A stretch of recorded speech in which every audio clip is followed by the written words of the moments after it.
વિજ્ઞાન એમ કહે છે કે ધરતી ઉપર પગ મૂકતી વખતે શું કામ શ્લોક બોલવાનો, તો એને સંશોધન કર્યું કે માનવ જ્યારે સૂતો હોય ત્યારે હૃદય એનું શાંત હોય છે. જો જાગીને તાત્કાલિક દોડવા લાગે તો પૂરતું લોહીનું પરિભ્રમણ ન થવાથી એટેકનો પ્રશ્ન વધી શકે છે. માટે એ સમયે આપણા શરીરમાં નેગેટિવ ઉર્જા હોય છે.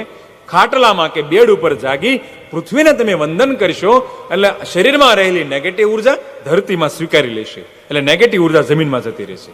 આ વૈજ્ઞાનિક રીતે સાબિત થઈ ગયું. અને એટલા માટે સમુદ્ર વસને દેવી શ્લોક બોલવાનો છે. આપણે કઈ ન કરીએ, જાગીને તરત શું કરીએ? મોબાઈલ લઈ લઈએ સીધો જાગીને.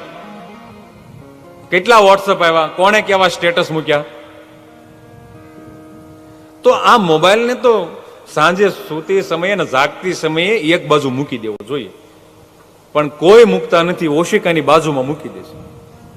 આના રેડિયેશનો એટલા ખતરનાક છે કે આપણા મગજને ડેમેજ કરે છે, આપણી વેઇનને ડેમેજ કરે છે.